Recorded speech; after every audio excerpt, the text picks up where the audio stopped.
années, j'ai déjà essayé de mettre ça en mouvement et ça n'a pas marché. Mais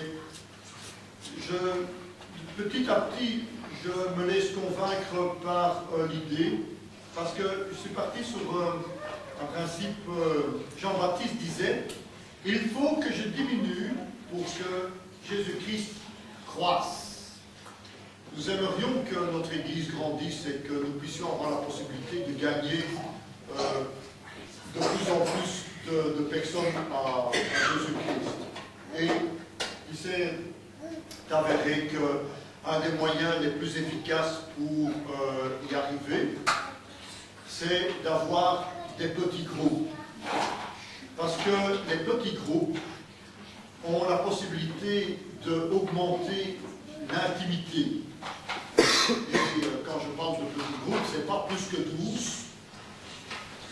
Il faut faire comme Jésus, parce qu'il s'est, par étude, il a été rendu compte que quand on a un groupe plus que 12, eh bien, alors commence à avoir une... les amis. Entre autres, mais on essaie d'y établir une hiérarchie. Hein? Moi chef, toi sous-chef, toi petit chef, et toi rien du tout. Vous voyez? Et avec les petits groupes de 12, ça ne marche pas, ça ne se fait pas. Et ça permet d'augmenter la convivialité. Ça, c'est une des raisons pour lesquelles je pense que d'avoir des petits groupes. Et puis aussi, ça permet de regrouper les personnes par affinité. On a des centres d'intérêt commun.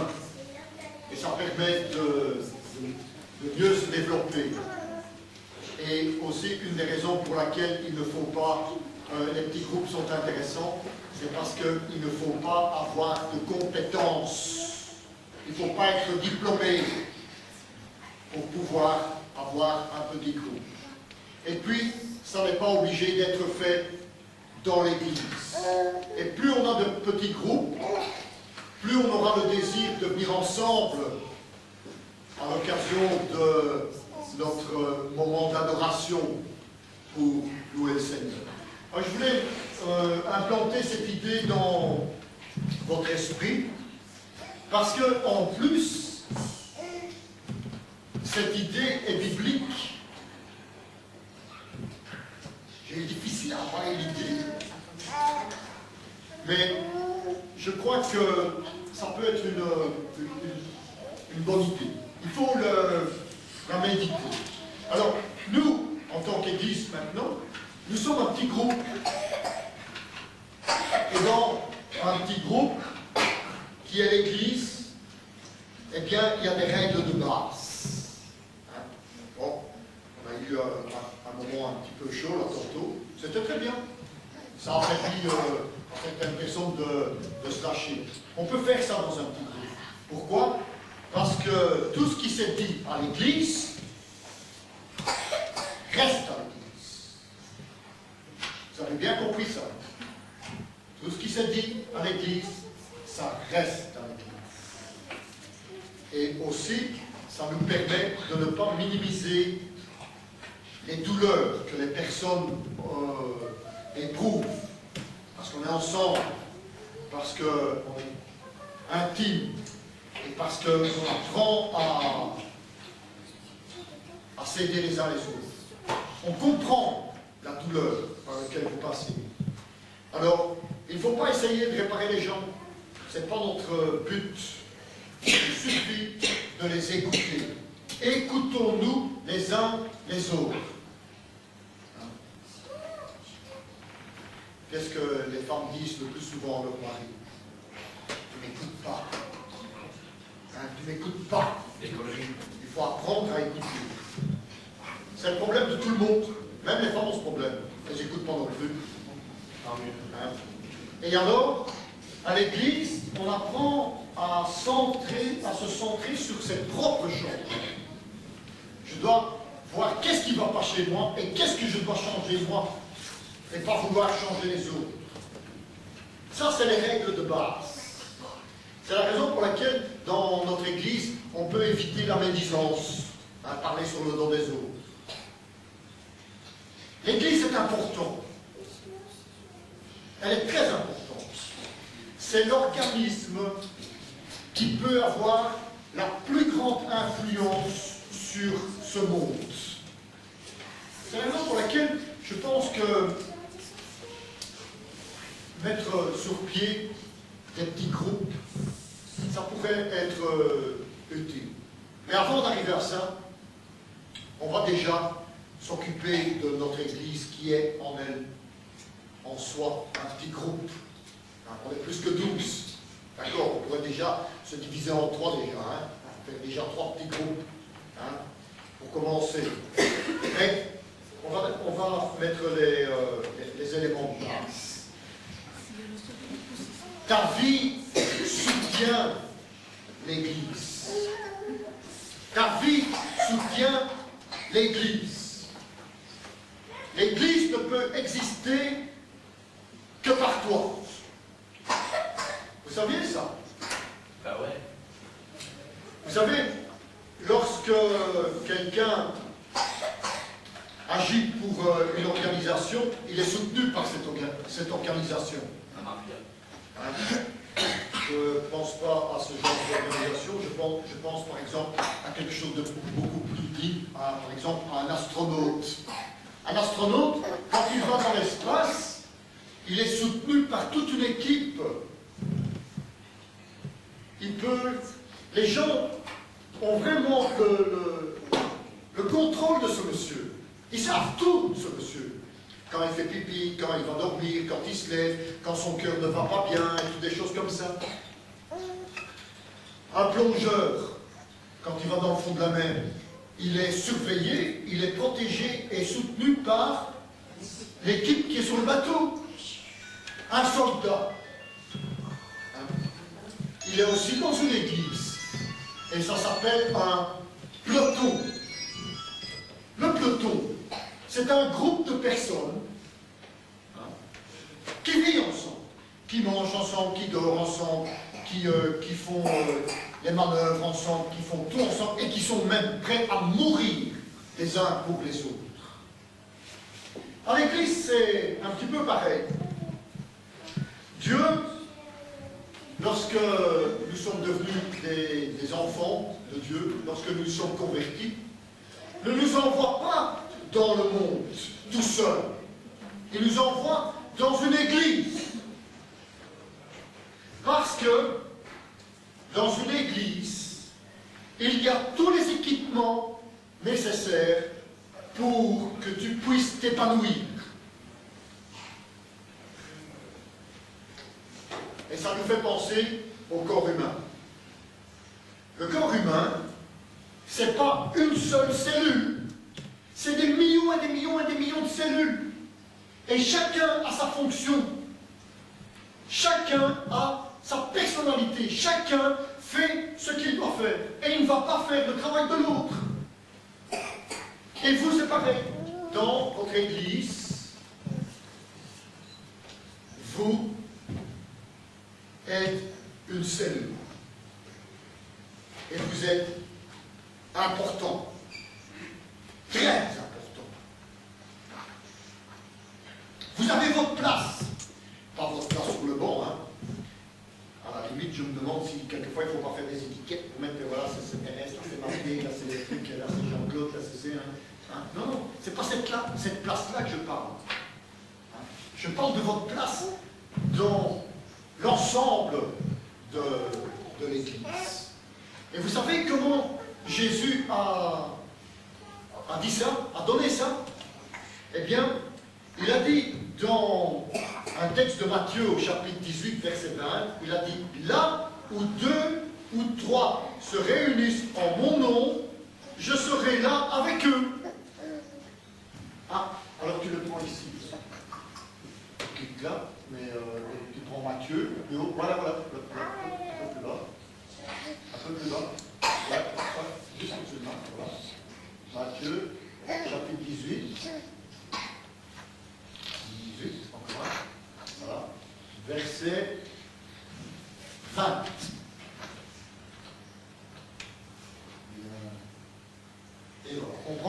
dans cette partie-là. Ça va?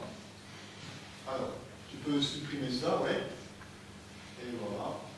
Ah, c'est super. Attends. Voilà. Un peu plus haut. Car là où deux ou trois s'assemblent, hein, ou bien s'église, parce qu'assembler veut dire église. Hein, car là où deux ou trois s'église en mon nom, je suis au milieu d'eux. Jésus est ici, avec nous. Paul a écrit un autre texte dans Timothée, dans 1 Timothée, au chapitre 3, verset 15. Voilà, là, juste chapitre 3, verset 15. Tu peux suivre. Qu'est-ce qu'il dit? Mais afin que tu saches, si je tâte, comment il faut se conduire dans la maison de Dieu, dans l'Église, qui est l'Église du Dieu vivant, la colonne et l'appui de la vérité. Dans une autre traduction, il a dit, je vous écris ces instructions et vous saurez comment vivre dans la famille de Dieu. Cette famille est l'Église. On est une famille. On est tous des cellules dans un corps. Prendre la décision de s'engager et d'encourager les autres à être actifs dans l'Église, pour que vous puissiez savoir ce que l'Église fait et ce que tu peux recevoir de l'Église. Votre présence est importante. Et on va voir un texte dans Actes chapitre 5, verset 42. 5, 42, Actes. Ça c'est trop bas. Montez-le un peu dans l'autre sens. Dans le Nouveau Testament, encore. Voilà. Juste au-dessus de moi. Juste au-dessus de moi. Voilà. Acte 5, verset 42. Je vous lis le texte pendant qu'il cherche, en français courant. Hein.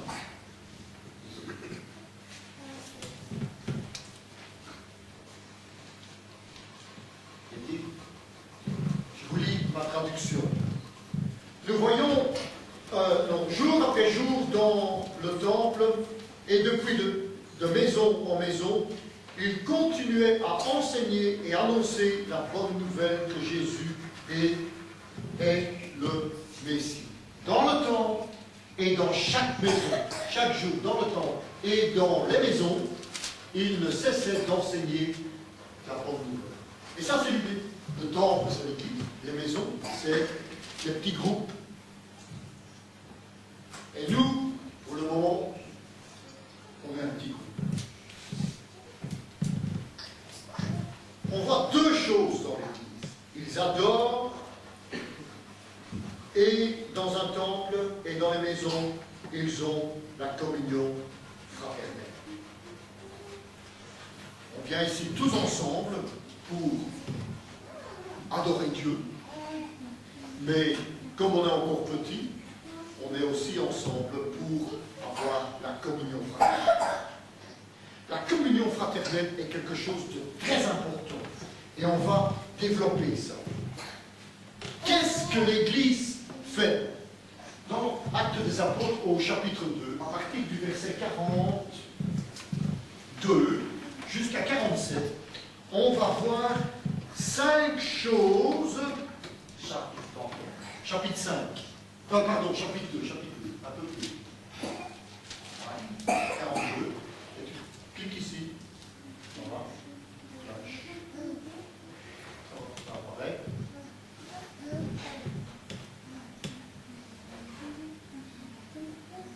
Qu'est-ce qu'on va voir dans ce texte?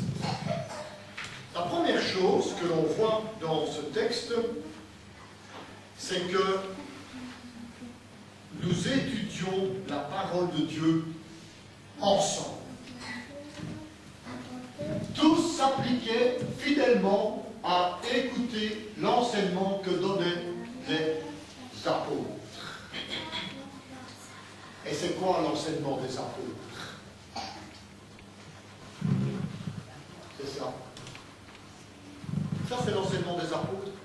Ce livre a été écrit par les apôtres, par tous les serviteurs de Dieu. Et on doit étudier la parole de Dieu ensemble. La Bible nous enseignera l'essentiel. Étudier la parole avec d'autres personnes est très instructif. C'est la raison pour laquelle je voulais un petit peu changer notre façon de méditer la parole de Dieu. Parce que si vous méditez un peu les textes que je vous donne à l'avance pour étudier, eh bien, quand on revient ensemble, je peux avoir l'avis de personnes différentes, d'âges différents, de cultures différentes, de pays différents, des hommes, des femmes, des enfants, des jeunes. Votre perception de la parole de Dieu est importante parce qu'elle va pouvoir m'enseigner. Et j'ai découvert ça dans l'église que j'assiste le samedi matin, parce que je me rends là-bas pour apprendre des choses, ils ont des choses intéressantes à dire. Et à l'étude biblique, on discute. On prend un sujet avec ses bibliques, on discute. Et chacun donne son point de vue. Comment il le comprend, comment il le voit. Étudier la parole de Dieu, étudier l'enseignement des apôtres, c'est ça. Hein? Mon fils me disait comme ça que j'étais un gourou, parce que je faisais chez vous du bourrage de crâne. Hein? Non, c'est moi qui enseigne. Je dis, c'est comme ça qu'il faut faire. Et je suis épousé, j'avoue. Et quelque part, ça me gênait, ça me contrariait. Je dis, mais non, le but, c'est pas ça le but. Le but, c'est que je veux qu'ensemble, en tant qu'enfants de Dieu, on grandisse dans le Seigneur et dans la connaissance de la parole de Dieu. Et il faut que l'on puisse avoir la vie de chacun d'entre nous. Parce que vous voyez des choses que moi je ne verrai jamais.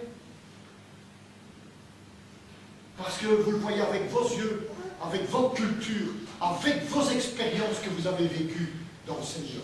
C'est pourquoi méditer la parole de Dieu est un élément qui est important. On doit le faire ensemble. La deuxième chose que l'on voit, c'est nous apprenons comment aimer. Ça, c'est important. Nous apprenons comment aimer.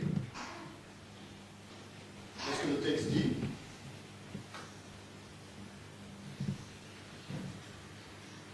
Attendez, chacun ressent un vide. Attendez, parce que moi j'ai le... Ils se sont joints à d'autres croyants en toute fraternité, à vivre dans la communion fraternelle.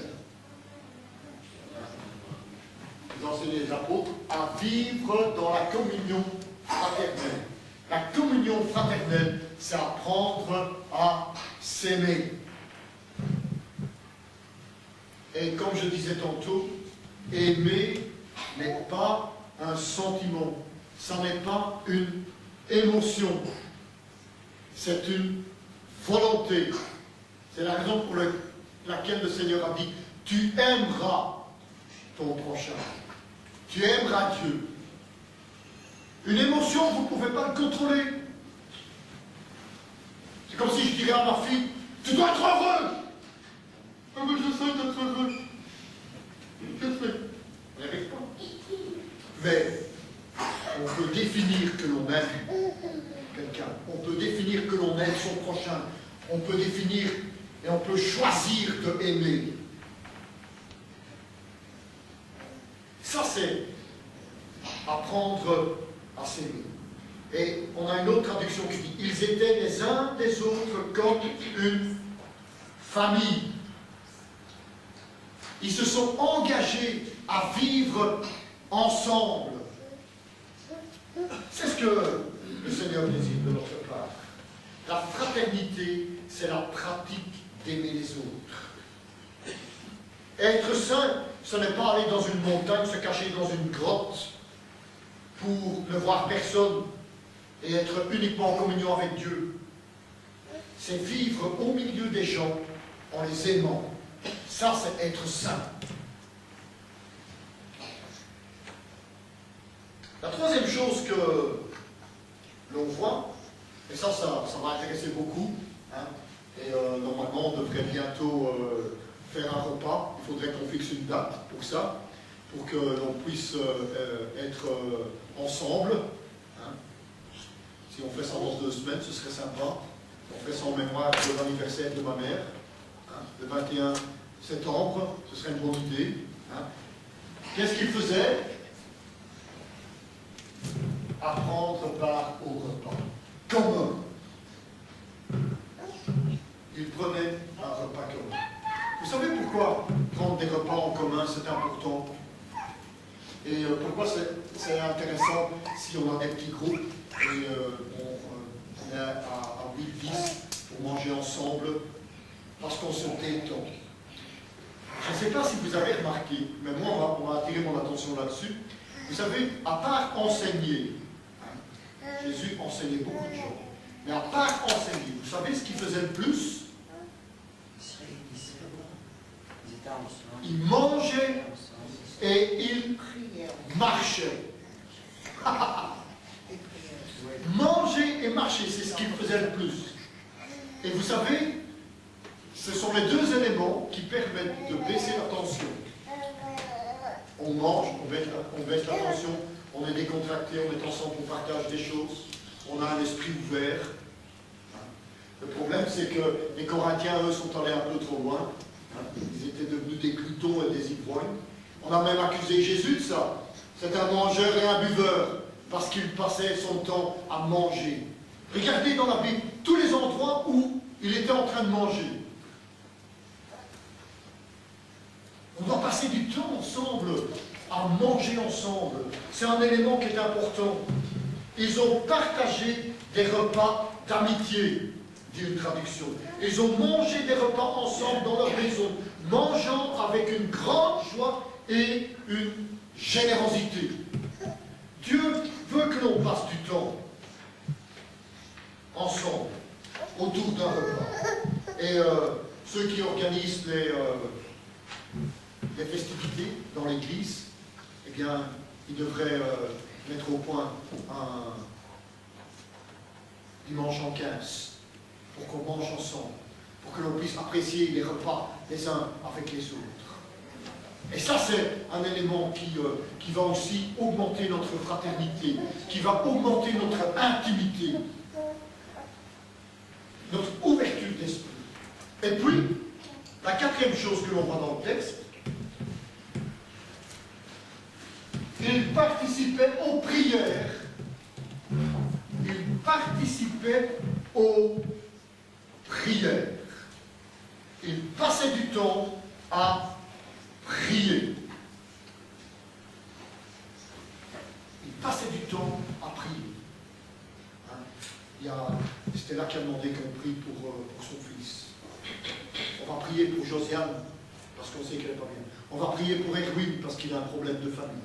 On va prier pour la famille de Nadia et de Renato, parce que là aussi, ce sont nos frères, on est concernés par ça. Ça nous préoccupe. Vous priez pour mon projet. Regardez ce que dit la Bible. Vous avez des doutes peut-être que le Seigneur va exaucer vos prières. N'en ayez plus. Matthieu, au chapitre 18 et au verset 19. Matthieu 18, 19. C'est trop haut, c'est trop long. Un peu plus haut que Acte. Plus haut. Dans l'autre sens. Encore un peu. Encore 2-3 fois. Encore, voilà. Matthieu, chapitre 18. Verset 19. Ici. Ouais. On a une bonne équipe ici. Regardez. Je vous lis ma traduction. Parce que j'aime qu'on ait des traductions différentes. Ça nous permet de saisir. J'ai entendu des personnes dans l'église qui disent « Oh, mais tiens, cette traduction, je comprends mieux que l'autre. » Oui. Regardez ce que moi j'ai comme traduction. Si deux d'entre vous sur la terre se mettent d'accord pour prier au sujet d'une affaire, mon Père qui est dans les cieux fera pour eux ce qu'ils demandent. Qu'est-ce qu'il dit? Je vous déclare aussi que si deux d'entre vous sur la terre s'accordent pour demander quoi que ce soit, ah ici c'est intéressant ça, quoi que ce soit, c'est intéressant ça, quoi que ce soit. On peut prier pour n'importe quoi. Hein? Moi je suis en train de prier parce que je dois aller au Brésil et je n'ai pas encore trouvé des bons tickets. Et je sais qu'il y a des bons tickets sur internet, mais je ne sais pas quel est le jour. Mais je prie, je demande au Seigneur, je dis Seigneur, je sais que ma femme veut qu'on aille au Brésil parce que c'est important pour voir la famille. Est-ce que tu peux me donner un bon ticket? Parce que c'est cher. Hein? Ah oui, je fais ça aussi. Mais il faut, ça ne marche pas toujours. Vous voyez, quoi que ce soit, on prie pour quoi que ce soit dans la prière. Mon Père, c'est personnel, qui est dans les cieux, leur donnera. Il ne faut pas perdre la foi, il ne faut pas perdre la confiance, mais on doit le faire ensemble. On doit avoir de l'intérêt pour les uns et pour les autres, pour leurs besoins. Le Seigneur veut que l'on prie les uns pour les autres. Lorsque nous sommes ensemble et que l'on prie avec les autres, eh bien, et que l'on prie pour les autres, on évolue dans la foi.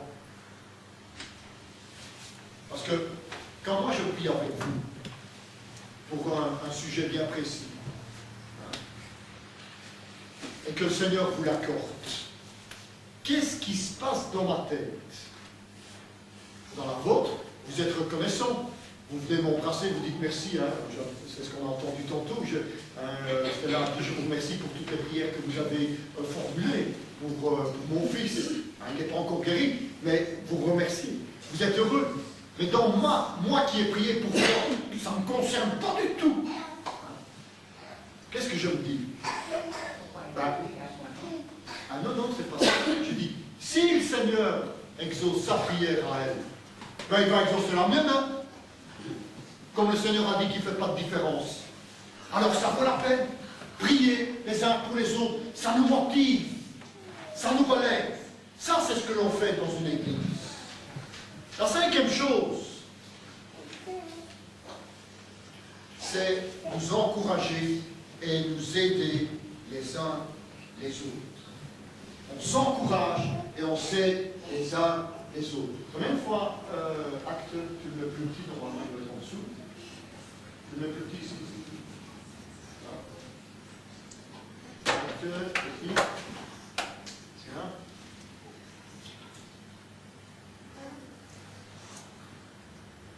Ouais, plus là, ouais, c'est ça. Ah, il ne veut pas. C'est celui-là ou celui-là?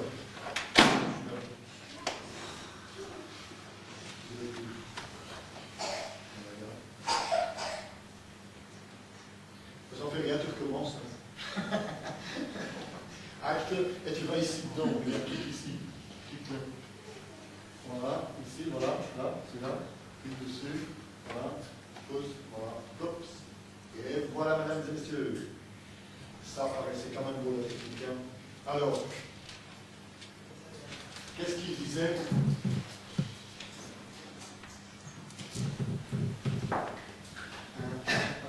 La fraction du pain, dans la prière. La crainte s'emparait de chacun et il se faisait beaucoup de prodiges et de miracles par les apôtres. Tous ceux qui croyaient étaient dans le même lieu et avaient tout en commun. Ils avaient tout en commun. Alors tout le monde croit que c'est apporter sa maison, c'est tout son bazar et tout le mettre ensemble. Non, c'est la communion fraternelle. Ensemble, on est là, on avait tout en commun. Vos souffrances, vos joies, vos tristesses, vos malheurs, vos problèmes, vos bénédictions. Tout ça, on le met ensemble. On s'encourage, on se fortifie, on s'aide les uns les autres. Ils partageaient tout avec l'autre et s'entraidaient quand quelqu'un dans le groupe en a besoin. On voit un autre texte dans 1 Pierre au chapitre 4, verset 10. 1 Pierre, c'est plus bas, plus bas. Ouais, un peu plus bas. Ça c'est trop bas. Hop, 1 Pierre, chapitre 4, verset 10. Je lis, Dieu a donné à chacun d'entre vous quelques capacités spéciales. Veillez à les utiliser et à vous entraider les uns les autres. Il a dit, qu'est-ce qu'il dit? C'est bien le verset. Donc, ouais, c'est ça. Comme de bons dispensateurs des diverses grâces, des diverses bienveillances de Dieu, que chacun de vous mette au service des autres le don qu'il a reçu. Vous avez tous reçu des dons. Moi, je sais que Gustave, il est bon mécanicien. Si j'ai ma doctorat, hein, je peux demander. Je sais que Iris, elle repasse très bien. Si j'ai des problèmes de repassage, je vais chez Iris. Chez Renato, je sais qu'il est spécialisé dans les toits. J'ai une fuite dans mon toit, c'est chez Renato que je vais. Chacun a reçu des dons. Et il faut le mettre au service des autres quand il en a besoin. Dans l'Église, on doit savoir chez qui on peut aller pour pouvoir être aidé et encouragé. Il y a des personnes qui sont spécialisées pour la prière. Et si vous les connaissez, eh bien, vous savez que si vous allez chez eux pour prier, ils vont prier pour vous, jour et nuit, jusque quand vous ayez obtenu gain de cause. Quand vous avez besoin de quelque chose, il faut vous adresser les uns aux autres pour que vous puissiez être aidés, encouragés. Vous savez, les 5 raisons pour lesquelles les gens ne viennent pas à l'Église, ou ne veulent pas venir à l'Église, parce qu'ils ont peur de ne pas savoir s'intégrer. On est quelquefois des bizarres, comme des Krishna, ou bien des gens qui se prennent hyper spirituels. On est les rois, et tous les gens se disent, oh, moi je ne suis pas comme ça, je ne suis pas ils ne vont pas savoir m'intégrer. Est-ce que les gens vont m'aimer, moi qui suis, je suis peut-être un branquidole, ou je ne sais pas quoi, quelqu'un qui... comment est-ce qu'ils vont me voir? Alors, les gens ne viennent pas à l'église parce qu'ils ont peur de s'intégrer, parce qu'ils ne connaissent pas. C'est la raison pour laquelle il est important que nous ayons de l'affection pour les gens. La deuxième raison, c'est un problème de spiritualité, de connaissance. Ah, je ne connais pas la Bible comme eux, moi. Je ne sais même pas, quand on a eu Matthieu, où ça se trouve, c'est même pas regardé. Ouais, les gens, ils ont peur par rapport à ça. Ils disent, oh non, je ne veux pas là-bas. Et puis, parce qu'on est trop intrusif dans leur vie privée. Qu'est-ce que tu as chez toi? Qu'est-ce que tu fais? Qu'est-ce que tu manges? Quand tu te lèves, quand tu te couches, tu travailles et tout. On veut tout savoir. Quelle mensuration, quelle marque de chaussures, de pantalon, d'habitude, tout. On veut tout savoir. Et puis après, qu'est-ce qu'on fait? On juge. Les gens, ils veulent savoir, je les connais. Ou bien on vient à l'église uniquement parce qu'on est à acheter un nouveau chapeau, comme ça. Les gens ne viennent pas à l'église à cause de ces genres de choses. Une autre raison pour laquelle les gens n'aiment pas venir à l'église, parce qu'ils n'ont pas assez de temps, ils sont trop occupés. Regardez, Marius n'est pas là ce matin. Pourquoi? Parce qu'il est fatigué. Il dort. Je comprends. Je comprends. Je ne juge pas ça. Mais c'est triste, parce qu'il perd la bénédiction que le Seigneur peut lui donner. C'est la raison pour laquelle je dis, si vous venez à l'église et que vous êtes... Vaut mieux que vous venez à l'église et que vous êtes très fatigué et que vous dormez sur le banc de l'église, que vous restez dans votre lit. Parce qu'au moins on sait que vous êtes fatigué. Et on sait que vous avez besoin de dormir. Mais vous êtes là et on est là pour vous soutenir, pour vous aider. Moi ça ne me dérange pas que vous dormez dans le banc. La seule chose c'est que si jamais vous dormez, ronflez pas parce que c'est trop de bruit. Puis on le met dans la caméra et c'est pas marrant. Mais je comprends. Les gens ont besoin de sentir qu'ils sont aidés, qu'ils ne sont pas jugés. Et quand on n'a pas beaucoup de temps, eh bien, c'est la première chose sur laquelle on fait une impasse, c'est l'Église. Et il ne faut pas faire d'impasse sur l'Église. Il faut être là. Il faut être là pour que l'on puisse être aidé, encouragé, aimé. Pour que l'on puisse recevoir les bienfaits de la parole de Dieu. Pour que l'on puisse manger ensemble. Et une des raisons aussi pourquoi les gens ne veulent pas venir à l'église, c'est parce que ils ont peur que leurs enfants ne seront pas acceptés. Hein? Le petit qui commence à crier, mes deux filles là qui parlent trop fort, ça y est, ma femme pour moi. Vous ne pouvez pas savoir à quel point ça me lève. Hein? Et alors on croit que ça dérange les autres. Ben oui, ça dérange, je sais que ça dérange. Et alors? Vaut mieux qu'ils soient là que dans un café. Ici au moins, on partage des bonnes choses. On apprécie les petits-enfants. Ils doivent venir. Et c'est ce que le Seigneur a dit. Laissez venir à moi les petits-enfants. Ne les mettez pas dehors. C'est la raison pour laquelle, quand vous venez à l'église, qu'est-ce que vous pouvez retirer de l'église? Je vais m'arrêter là, parce que je vois qu'il est déjà midi quart, et votre cerveau commence à être affamé. Hein? Et aussi, je vais trouver un prétexte, si vous voulez connaître la suite de mon message, pour venir la semaine prochaine. D'accord? Mais j'ai encore des chouettes choses à partager avec vous. Vous allez voir, vous pouvez retirer de l'Église des bonnes choses. Hein? C'est plus que des bénédictions. C'est plus que des bénédictions. Venez, la semaine prochaine, je vais vous montrer ce que vous pouvez retirer de l'Église, de notre petit groupe. On va prier. Seigneur, merci qu'on peut être ensemble. Et je te prie pour que tu nous aides et que tu nous guides, afin que nous puissions avoir la possibilité d'apprendre la parole de Dieu, d'apprendre à aimer, de manger ensemble, de nous encourager et de nous aider les uns les autres. Seigneur, aide-nous, parce qu'on a besoin de toi. Merci Seigneur qu'ensemble on peut partager tout, nos misères et nos joies. Je t'en prie Seigneur, que ce soit une bénédiction de pouvoir être dans ta maison. Car de chacun d'entre nous, dans le nom de Jésus. Amen. On va chanter encore un chant.